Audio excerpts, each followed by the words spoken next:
그 매년 교수들이 올해 사자성어를 이렇게 선정해서 발표를 하는데요. 사진 한번 볼까요? 올해 뽑은 사자성어입니다. 도량, 발호라고 하는 사자성어인데요. 이 도량은 거리낌 없이 함부로 날뛰어 다님이라고 하는 뜻으로 한서와 장자에 쓰였고, 후한세에 등장하는 이 발호는 이 권력을 남용해서 전형을 행사하는 그 장군을 비판할 때 사용됐던 표현이랍니다. 이 두 단어를 이제 합쳐서 이제 도량발호라고 한 것입니다. 이 도량발호는 교수들이 40% 이상 선정할 정도로 압도적인 지지를 받았거든요. 교수들의 이 사자성어를 선정한 이유를 보니까 국가 지도자들이 국민의 삶을 위해서 노력하고 봉사하면서 이 자신의 권력을 올바로 써야 되는데 이 권력을 사적으로 남용하고 있다는 의미로 이 사자성어를 선정했다는 거예요. 그래서 좀 생각을 해보니까 올 한 해 동안 특히 이제 뭐 정치, 경제, 체육계, 연예계 이 지도자들을 향한 이 언론의 기사들이 막 거의 쏟아져 나왔습니다. 이 지도자가 된다는 것은 굉장히 많은 책임을 또 가져야 되고 결과적으로 이 섬김을 위한 자리인데 많은 지도자들이 이 국민들로부터 어떤 공감을 얻지 못한 일들이 참 많이 있었습니다. 그래서 사실 되게 마음이 아픈 현실인데요. 제가 12월에는 우리가 좀 자기 성찰의 달로 삼으면 좋겠다고 제가 말씀을 드렸죠. 그런 차원에서 우리 자신도 좀 돌아보면 좋을 것 같습니다. 가정 안에서 또 배우자나 자녀들로부터 나는 공감을 받고 있는지, 내가 회사에서 또 다른 직원들로부터 내가 호의와 그런 공감을 받고 있는지, 또 교회 지체들로부터 내가 호의와 공감을 받고 있는지를 좀 돌아보면서 오늘 좀 말씀을 좀 살펴보면 좋겠습니다. 지난주에 서기관과 바리새인들의 어떤 잘못된 모습을 저희가 살펴봤는데 오늘도 그 본문의 내용이 이어지면서 이 지도자를 향한 예수님의 예언적 심판의 내용이 이제 등장하는데요. 7번의 화 있을진저라는 표현이 계속 반복되어 쓰이면서 이들의 어떤 문제점을 언급을 합니다. 7가지 내용을 좀 비슷한 것끼리 좀 묶어가지고 어떤 내용들이 있는지 좀 간략히 좀 살펴보고 그 다음에 이 내용을 가지고 우리 적용점을 삼으면 좋겠는데, 종교 지도자가 심판을 피할 수 없는 이유 첫 번째는 뭐냐면 전도를 가로막는 삶입니다. 첫 번째, 두 번째 화의 내용인데요. 마태복음 23장 13절 15절 화 있을진저 외식하는 서기관들과 바리새인들이여 너희는 천국문을 사람들 앞에서 닫고 너희도 들어가지 않고 들어가려 하는 자도 들어가지 못하게 하는도다. 화 있을진저 외식하는 서기관들과 바리새인들이여 너희는 교인 한 사람을 얻기 위하여 바다와 육지를 두루 다니다가 생기면 너희보다 배나 더 지옥 자식이 되게 하는도다. 이 내용이 어떤 내용이죠? 이들은 자신의 종교적 신념 때문에 천국에 들어가지 않는데 다른 사람도 천국에 들어가지 못하게 할 뿐만 아니라 그 사람들을 지옥 자식, 더 강한 지옥 자식으로 만들어 버린다는 것입니다.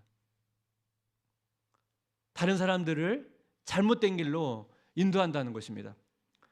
종교 지도자가 심판을 피할 수 없는 이유 두 번째는 뭐냐면 이 잘못된 가르침입니다. 두 가지를 언급하는데 먼저 맹세에 대한 가르침인데요. 예수님께서는 산상수훈에서 맹세하지 말라고 말씀하세요. 그 내용, 왜 그런 이야기를 하셨는지 이 내용을 보면 이해가 좀 되거든요. 세 번째 화의 내용입니다. 마태복음 23장 16절에서 18절입니다. 화 있을진저 눈먼 인도자여 너희가 말하되 누구든지 성전으로 맹세하면 아무 일 없거니와 성전에 금으로 맹세하면 지킬지라 하는도다. 어리석은 맹인들이여 어느 것이 크냐 그 금이냐 그 금을 거룩하게 하는 성전이냐. 너희가 또 이르되 누구든지 제단으로 맹세하면 아무 일 없거니와 그 위에 있는 예물로 맹세하면 지킬지라 하는도다. 사실 우리가 뭐 맹세를 하든지 안 하든지 우리의 마음의 생각이나 우리의 고백을 예수님께서 다 들으시거든요. 근데 이들은 뭘 주장하냐면 성전이나 제단에서 한 맹세는 지키지 않아도 되고 금이나 예물을 가지고 한 맹세는 반드시 지켜야 된다고 주장을 했습니다. 사실 말도 안 되는 거죠. 지키지 않아도 되는 맹세가 어디 있고 또 지켜야 될 맹세가 어디 있습니까? 그러니까 예수님께서 이러한 모습을 보고 아예 맹세하지 말라고 말씀하신 거거든요. 다음으로 11조에 대한 내용이 나오는데 네 번째 화입니다. 마태복음 23장 23절 24절 여기는 함께 같이 읽을까요? 화 있을진저 외식하는 서기관들과 바리새인들이여 너희가 박하와 회양과 근처에 11조는 들이되 율법에 더 중한 바 정의와 긍휼과 믿음은 버렸도다. 그러나 이것도 행하고 저것도 버리지 말아야 할지니라. 맹인된 인도자여 하루살이는 걸러내고 낙타는 삼키는도다. 여기 보면 11조가 나옵니다. 11조는 우리의 모든 것이 하나님의 것이라고 하는 것을 표시하는 경건의 표지인데요. 사실 성경에서는 11조를 아주 자세하게 어떻게 하라고 가이드를 주지는 않습니다. 근데 여기 내용을 보니까 율법을 철저히 지켰던 유대인 중에서 박하와 회양과 근처에 11조를 드렸대요. 여기 나오는 박하와 회양과 근처는 오늘날로 말하면 향료, 양념과 같은 채소거든요. 사실 이건 모세 율법에 나오지 않아요. 근데 유대인 중에는 박하와 회향과 근처에 11조도 드렸대요. 예수께서 뭘 말씀하십니까?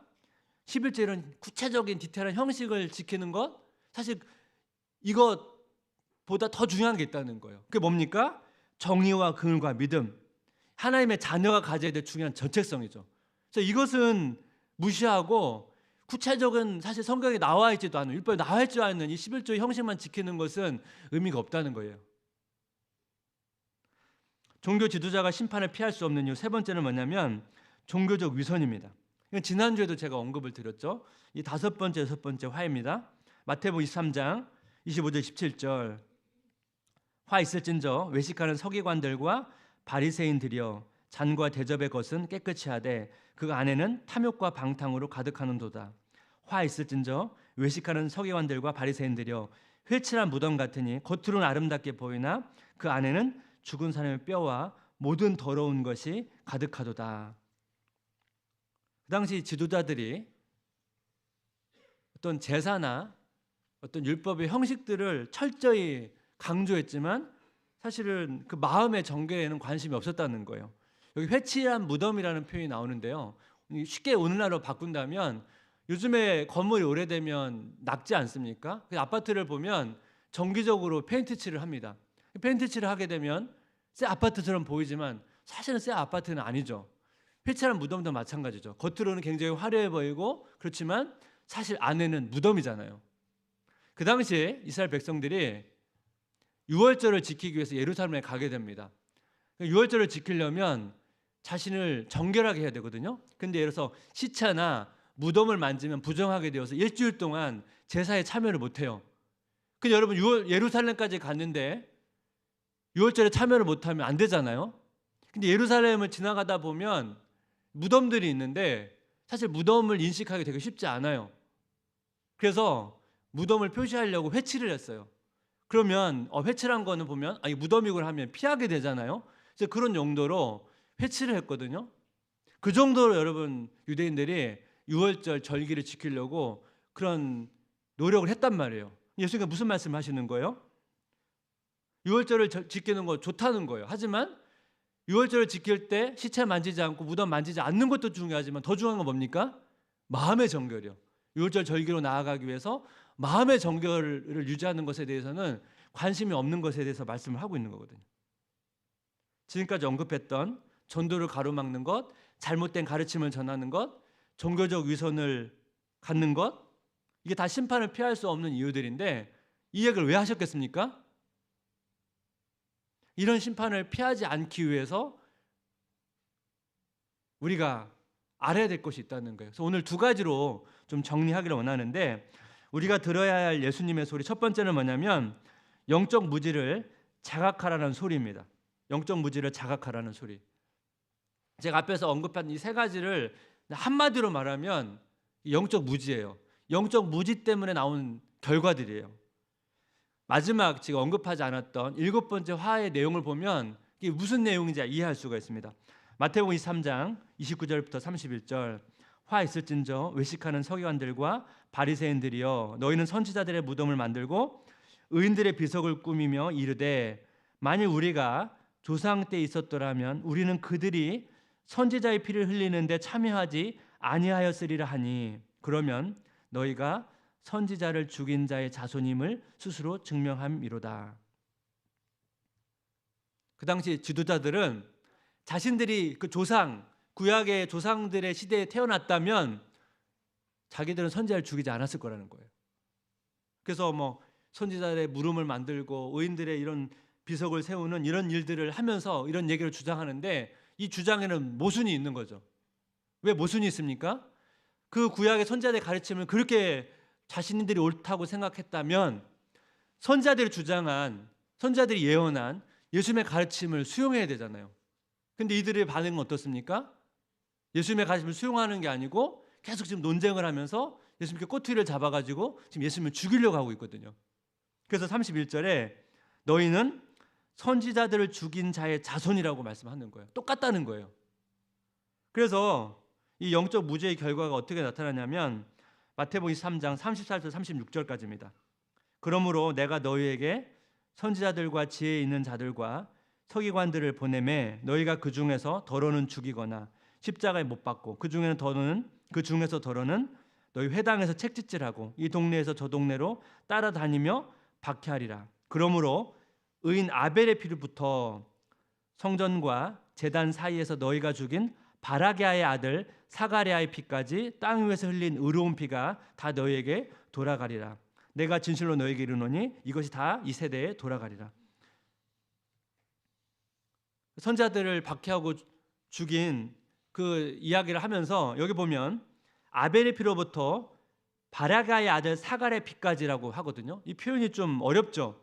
이 아벨은 우리가 잘 아는 창세기에서 가인이 죽인 동생을 의미하고 그 다음에 나오는 성전과 제단 사이에서 죽은 바라게아의 아들 사가랴를 의미하거든요. 이 사가랴는 스가랴입니다. 근데 이게 사실 정확히 누구를 가리키는지는 좀 명확하지 않습니다. 왜냐하면 문자적으로 그 스가랴서를 기록한 선지자 스가랴를 말하는 것 같은데 스가랴는 성전과 제단 사이에 죽었다는 기록이 없어요.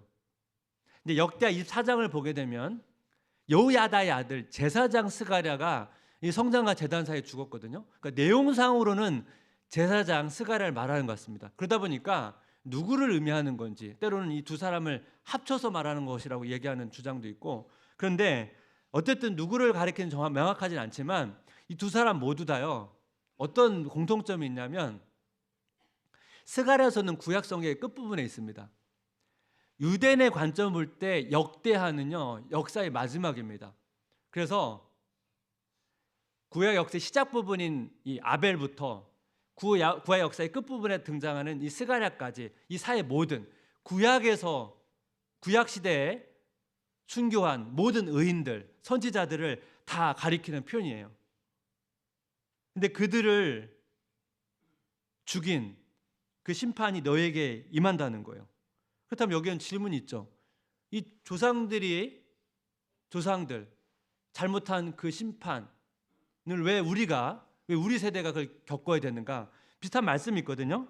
민수기 14장 18절 세 번을 보니까 나 주는 노하기를 더디하고 사랑이 넘쳐서 죄와 허물을 용서한다. 그러나 나는 죄를 벌하지 않은 채 그냥 넘기지는 아니한다. 나는 아버지가 죄를 지으면 본인뿐만 아니라 자손 3, 4대까지 벌을 내린다 하고 말씀하셨으니 이 말씀도 좀 어려운 말씀이죠. 왜 아버지가 지은 죄를 3, 4대 자손이 그 심판을 당해야 됩니까? 그 여기에는 그냥 직역하면 좀 잘 이해가 안 되죠. 여기에는 숨겨진 의미가 있는 거죠. 어떤 숨겨진 의미가 있습니까? 그 자녀들도 아버지의 죄를 반복한다는 거예요. 대표적으로 여러분 구약을 보면 북이스라엘 왕들 중에 선한 왕이 하나도 없었습니다. 그 자녀도 그 부모를 따라 똑같은 죄를 반복했습니다. 하지만 유다 왕들은 좀 달랐어요. 유다 왕에는 가끔씩 선한 왕이 등장했거든요. 그 선한 왕이 통치할 때는 그 나라가 평안했어요. 이 민수기의 말씀이 적용되지 않아요. 조상이 죄를 범했지만 그 자손이 조상의 길을 아버지의 길을 따라가지 않으면 그 시대는 평안을 했거든요. 그러니까 아버지의 심판이 자녀에게 임한다는 것은 그 자녀도 아버지와 똑같은 죄를 짓는다는 얘기예요. 아버지의 죄에서 돌이키면 그 자녀는 심판을 받지 않는다는 이야기가 이 구절의 의미에 담겨져 있다는 거예요. 예수님께서 이 말씀을 왜 하실까요? 종교 지도자들은 조상의 죄를 지금 똑같이 짓고 있는데 자신은 그걸 모르고 있다는 거예요. 이 영적 무지에 대한 이야기를 하고 있는 것입니다. 그 소설가 그 이승우의 그 산문집을 보게 되면 무슨 이야기를 하냐면 우리가 모르는 것이 없어지는 순간, 우리가 다 안다고 생각하는 그 순간에 그리움이 사라지고 그러면 영적 교만에 빠진다는 그런 내용이 있거든요. 한번 제가 읽어보겠습니다. 대상이 누구든 혹은 무엇이든 모르는 것이 없어지는 순간 그리움이 사라진다. 교만은 그리움이 사라진 사람의 상태이다. 고향이든 사람이든 모르는 것이 없다고 생각하는 사람은 더 이상 그리워하지 않는다. 향수에 시달리지 않는다. 고향에 돌아온 사람은 고향에 돌아가려는 열망으로부터 자유로워진다. 향수가 해소된다. 그리움이 사라지면 이제 교만한 상태가 된다는 건데, 그러면서 이어서 무슨 얘기를 하냐면 이 배고픔과 그리움을 비교해요. 배고픔과 그리움. 배고프면 뭔가 자꾸 먹어야 되잖아요. 음식을 먹으면 배고픔이 해소되죠. 우리가 포만감이 생기면 더 이상 배고픔이 생기지 않습니다. 그리움도 비슷한데요. 그리움이 해소되기를 원해요. 근데 차이점이 있어요. 그리움은 해소되기를 원하지만 그리움은 유지되기를 원한다는 거예요. 그래서 이어서 제가 한번 읽어보겠습니다. 알지 못하는 영역을 남겨둬야 한다. 설렘을 유지해야 된다. 그러기 위해 모르는 사람으로 있어야 된다. 무지의 영역을 새롭게 발견해야 된다. 그러니까 영적 무지를 자각하면서 이 그리움을 우리가 회복해야 된다는 얘기예요. 여러분, 이게 우리 삶 속에서 어떻게 작동이 됩니까? 우리가 성경을 읽잖아요. 성경을 읽으면 깨닫게 돼요. 이 깨달음은 동시에 두 가지를 불러일으킵니다. 이 깨달음은 내가 성경에 대해서 모른다는 자각과 성경을 더 알고 싶다는 이 자각, 이 두 가지를 함께 불러일으킵니다. 하나님을 알아가는 것, 하나님을 알아가면 알아갈수록 내가 하나님에 대해서 모른다고 하는 자각과 하나님을 더 알고 싶다는 이 두 가지가 함께 생깁니다. 내가 다 안다고 생각하면 당연히 그리움이 생기지 않겠죠. 알고 싶은 마음이 생기지 않겠죠. 이 소설가는 이제 문학가니까 이 그리움이라는 단어를 표현했는데, 저는 주로 설교 시간에 갈망이라는 단어로 제가 몇 번 말씀을 드렸거든요. 저는 이게 굉장히 동의하는 게, 저도 저 자신을 잘 모르거든요. 저 자신을 잘 모르다 보니까 제가 보통 제 자신에 대해서 좀 위험하다고 간주하는 때가 뭐냐면, 제가 영적 갈망이 별로 없을 때, 제가 영적 갈망이 별로 없을 때가 내가 좀 위험하구나, 내가 좀 내 자신을 잘 성찰했다고 감지하는 순간이거든요. 같은 맥락이에요. 그리움이 사라지면 영적 교만이 자리한다고 했잖아요.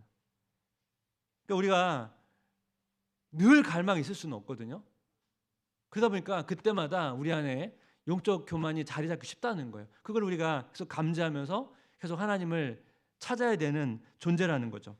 서유가 바리새인들은 자신이 많이 안다고 생각했습니다. 그러다 보니까 뭐예요? 영적 그리움이 없죠. 그래서 영적 교만이 잡고 영적 무지가 임하고, 근데 그걸 자각하지 못하다 보니까 회복이 안 되는 거예요. 예수님께서 이 말씀을 하시는 건 뭐냐면, 우리로 하여금 이 영적 무지를 자각하고 다시 한번 이 영적 그리움, 이 영적 갈망을 회복하는 사람이 되어야 된다는 것을 예수님께서 지금 말씀하고 있다는 것. 이것이 우리가 깨닫기를 원하는, 우리가 들어야 할 예수님의 소리고, 우리가 들어야 할 예수님의 소리 두 번째는 뭐냐면 주의 날개 아래로 부르시는 소리예요. 주의 날개 아래로. 예수님께서 마태복음 23장 30절에 이런 고백을 하십니다. 예루살렘아 예루살렘아 선지자들을 죽이고 내게 파송된 자들을 돌로 치는 자여, 암탉이 그 새끼를 날개 아래 모음같이 내가 내 자녀를 모으려 한 일이 몇 번이더냐. 그러나 너희가 원하지 아니하였도다. 예수님께서 사람들을 주님의 날개 아래로 이렇게 모으려고 여러 번 시도했는데 너희들이 원하지 않았다는 거예요. 이 구절을 통해서 예수님의 사랑이 되게 인격적이라는 걸 알 수 있습니다. 강압적으로 우리를 이끄시는 게 아니고 인격적으로 대하세요. 우리가 지정의를 가지고 있기 때문에 우리가 자발적으로 그 예수님을 그리워하면서 찾기를 원하신다는 거예요. 시편을 보게 되면 이 둘의 조화를 되게 잘 묘사합니다. 시편 91편 4절 한번 같이 읽어볼까요? 그가 너를 그의 기초로 덮으시리니 내가 그의 날개 아래 피하리로다. 그의 진실함은 방패와 손방패가 되시나니. 그가 너를 그의 깃털로, 날개로 덮으신대요. 그런데 뭐라고 이어집니까? 내가 그의 날개 아래로 피한대요. 이거는 우리의 능동적인 반응 아닙니까? 하나님께서는 날개로 우리를 덮으시고 우리는 그의 날개로 피하는 것. 보통 성경에서 주의 날개라고 하는 표현은 인도하심, 보호를 비유하는 상징이거든요. 근데 우리는 그 하나님의 보호와 인도하심을 소망하면서 그것을 추구하는 거죠. 이것은 사실 어떻게 보면 구체적인 행동을 말하는 게 아니고 우리의 삶의 어떤 지향성을 말하는 거예요. 우리가 뭘 지향하면서 우리가 가정에서 일하든 직장에서 일하든 우리 궁극적인 우리 인생의 방향의 지향성을 어디에 두고 있는지를 말하고 있는 겁니다. 제가 최근에 저희 교회도 한번 설교하러 오셨는데요. 그 권성찬 선교사님의 핵두 변주라는 책을 봤는데 거기에 이제 사스탱이라고 하는 프랑스 선교사에 대한 이야기가 나오는데요. 이 사스탱 선교사는 한국에 맨 처음 들어온 천주교 선교사입니다. 젊은 날에 사역을 시작하면서 부모님 너무 기뻐하는 거예요. 근데 이제 사스탱이라는 사람이 사역을 내려놓고 이제 선교를 가겠다고 하니까 부모님이 이제 말리는 거죠. 결국 이제 부모님의 권면을 뿌리치고 이제 선교를 나서는데요. 시골에 살다 보니까 집을 나서는데 이게 냇가를 건너야 됐나 봐요. 그래서 냇가를 건너서 뒤를 돌아보니까 어머니가 그 냇가 건너편 자갈밭에 쓰러져 있는 거예요. 떠나는 그 아들을 보고 이제 기절을 한 거죠. 그래서 사스탱이 다시 냇가를 건너와서 어머니를 이제 부축이고 나서 어머니를 봉양하지 못해서 너무 죄송하다고 용서해 달라고 그러면서 다시 냇가를 건너서 중국을 거쳐 한국에 들어옵니다. 그 당시 이제 한국에 3명의 프랑스 선교사가 들어왔는데 그 당시 이렇게 진리를 선포하면 불법이었거든요. 위장하고 이제 선교를 시작했는데 한 명이 발각이 됩니다. 2명은 숨으라고 하고 숨었는데 이제 그 2명을 자백을 안 하니까 조선 신자들을 이제 죽이기 시작한 거예요. 그래서 할 수 없이 숨어 있는 선교사 2명한테 당신들이 자수를 해야겠다. 안 그러면 우리 조선 신자들이 죽는다. 그래서 2명이 자수하는데 그 한 명이 사스탱이었습니다. 자수하기 전날에 죽음을 직감한 거 아닙니까? 자수하면 죽게 되는 거. 그래서 그때 이제 어머니에게 편지를 보내는데요. 이 권석상 선교사님이 이제 프랑스에 갔을 때 그 사스탱이 건넜던 그 냇가에 너무 가고 싶었대요. 지인의 도움을 받아서 거기를 방문했는데 그 사스탱의 후손이 거기에 살고 있는 거예요. 그리고 사스탱이 마지막 어떻게 보면 유언과 같은 그 편지를 보관하고 있는 거예요. 그래서 그 편지의 내용 중에 편지 말미 이렇게 적혀 있다는 거예요. 제 영혼은 주님을 향해 있습니다. 제 영혼은 주님을 향해 있습니다. 삶의 지향성을 말하는 거 아닙니까? 20대에 젊은 선교사가 죽음을 앞두고 한 그 고백이에요. 제 영혼은 주님을 향해 있습니다. 다 우리 모두 이런 고백을 한 번씩 해보신 적이 있으실 거예요. 그런데 우리가 시간이 지나고 점점 나이를 들어가면서 너무나 우리가 마음을 써야 될 것이 너무 많다 보니까 우리의 삶의 지향성을 잃어버리고 주님이 아닌 다른 것에 자꾸 우리의 마음을 두는 일들이 생기게 된다는 거죠. 우리가 주님이 아닌 다른 것을 자꾸 바라보게 된다는 것입니다. 이 내용을 생각하다가 노래 한 곡이 하나 떠올랐는데요. 찬송가가 아니고 가요예요. 그 사람들이 좋아하는 발라드 가수 중에 정승환이라는 젊은 가수가 있는데 이 정승환의 히트곡 중에 너였다면이라는 노래가 있거든요. 아시는 분은 또 아실 거예요. 이 노래가 뭐냐니까 짝사랑하는 누군가를 정말 짝사랑하는 사람의 마음을 표현한 애절한 노래거든요. 근데 저는 이 가사를 보면 예수님께서 우리를 향한 그 마음이 아닐까 생각을 합니다. 제가 몇 주 전에 예수님의 인성을 설명하면서 예수님께서는 죄성이 없기 때문에 죄 있는 연약함이 아니라 고통을 가진 연약함 그걸 가지셨다고 말씀을 드렸죠. 이 가사를 보면 그 주님의 그 고통스러운 마음을 되게 잘 표현하고 있는데 그 너였다면의 가사 일부분을 제가 읽어드릴게요. 근데 예수님의 소리라고 한번 생각하시고 한번 들어보시면 좋겠습니다. 가슴이 터질 듯 날 가득 채운 통증과 얼마나 너를 원하고 있는지 내가 너라면 그냥 날 사랑할 텐데 요즘 나는 어떤 줄 아니? 편히 잠을 잘 수도 뭘 삼켜낼 수도 없어. 널 바라보다 점점 망가져 가는 날 알긴 할까? 죽을 것 같아도 넌 내게 올 리 없대도 딴 곳만 보는 너란 걸 알아도 그런 너를 난 놓을 수 없을 것 같아. 그 짝사랑하는 사람의 고통, 혼자만 하는 사랑의 그 고통을 노래한 내용인데요. 예수님께서 우리를 주의 날개로 우리를 덮으시고 또 우리와 이 함께하는 사랑, 짝사랑 말고 함께한 사랑을 하기를 원해요. 근데 우리가 주님을 바라보지 않게 되니까 주님은 짝사랑을 할 수밖에 없거든요. 자꾸 우리는 그 날개를 벗어나기를 원하고 내 마음대로 살기 싶고 그런 과정 속에서 또 너무 분주하다 보니까 주님을 바라보기보다는 현실에 있는 문제들을 바라보고 자꾸 그걸 지향하다 보니까 결과적으로 우리 삶의 지향성이 주님이 아닌 다른 곳을 자꾸 향하게 된다는 것이죠. 그러다 보니까 우리가 영적으로 무지하게 되고 우리 삶에 굉장히 중요한 가치들을 놓치고 중요하지 않은 것들 더 붙잡고 그것을 매달리게 되는 그런 실수들을 계속 하게 된다는 것입니다. 그럼 어떻게 하면 우리가 이것을 벗어날 수 있을까요? 영적인 자각이죠. 내가 정말 모르고 있구나. 내가 하나님에 대해서, 주님에 대해서 내 영적으로 내가 무지하구나. 이걸 자각하고 다시 그리움이 회복되고 다시 주님을 향해서 우리 마음을 향하고 있다면 우리가 하나씩 우리가 회복이 된다는 것이죠. 한 해를 마무리하고 있는데요. 우리 한 해를 돌아보면서 나는 올 한 해 동안 뭘 이렇게 지향하고 살았는가, 뭘 바라보고 살았는가, 그걸 여러분 생각하면서 우리가 올해보다 내년은 좀 더 우리의 삶의 지향성을 주님께 두고 때로는 우리가 주님을 바라보지 못할 때가 있죠. 그때마다 빨리 자각하고 다시 주님을 바라보면서 우리 가정에서 일하든 일터에서 일하든 간에 구체적인 우리의 삶의 모습들은 다 다양하지만 우리의 모든 삶의 지향성은 주님이 향해 있다고 고백하는 그런 성도님 되시기를 주님의 이름으로 축복합니다.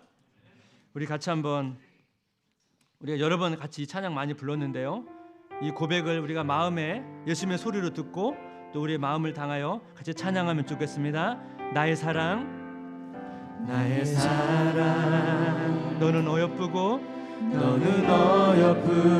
참 귀하다 어느 보석보다 귀하다 보석보다 귀하다 내가 사랑스럽지 않을 때 내가 사랑스럽지 않을 때 너를 온전히 사랑하고 너와 함께하려 너와 함께 내가 왔노라 내가 왔노라 주의 사랑 주의 사랑 이 사랑은 결코 변치 않아 이 사랑은 결코 변치 않아 모든 계절 돌보시네 계절 돌보시네 풀은 마르고 꽃은 시드나 푸른 마르고 꽃이 주의 말씀은 신실해 실수가 없으신 주만 바라라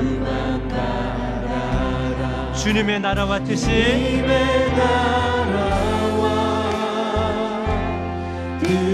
나의 삶 속에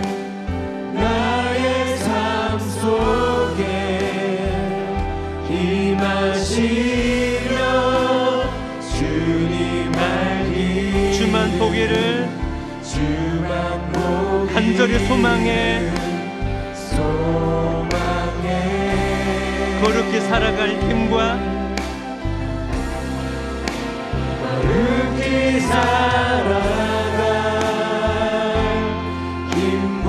두려움 없는 믿음 주실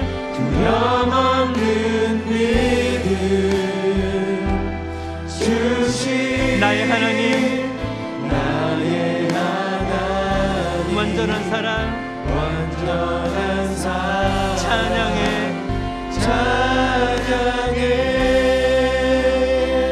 주의 사랑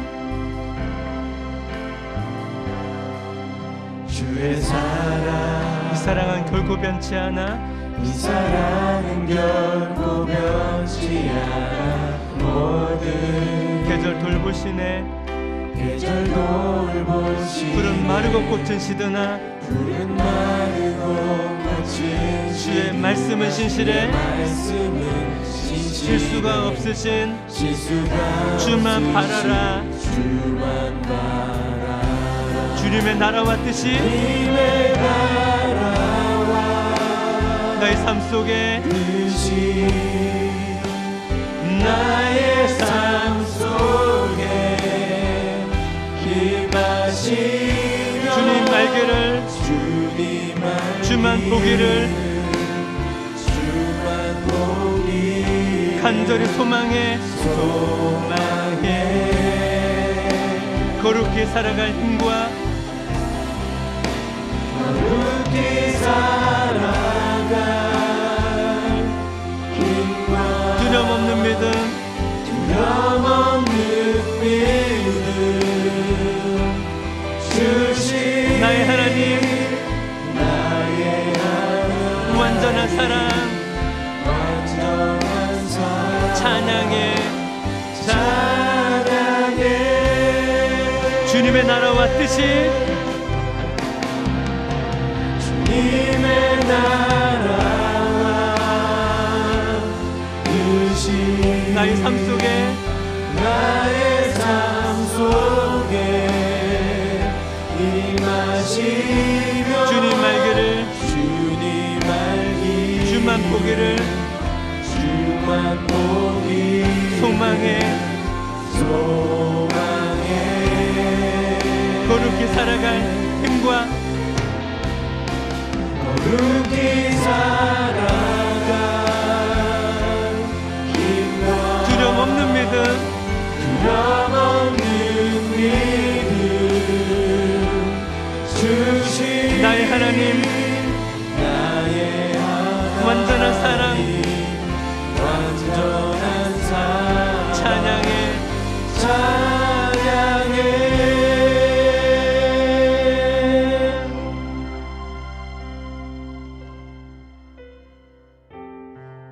제 삶을 들여다보면 제가 몰라서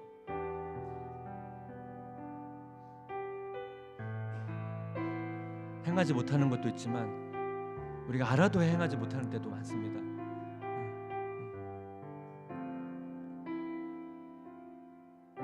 힘이 필요하거든요. 내적 힘. 그 내적 힘은 이 하나님을 향한 그림에서 옵니다. 우리 시간 같이 기도할 때 하나님 내 마음 가운데 내 주님을 향한 그리움을 회복시켜 주시기 원합니다. 우리가 구체적으로 가정에서 있든 직장에서 있든 어디 있든지 간에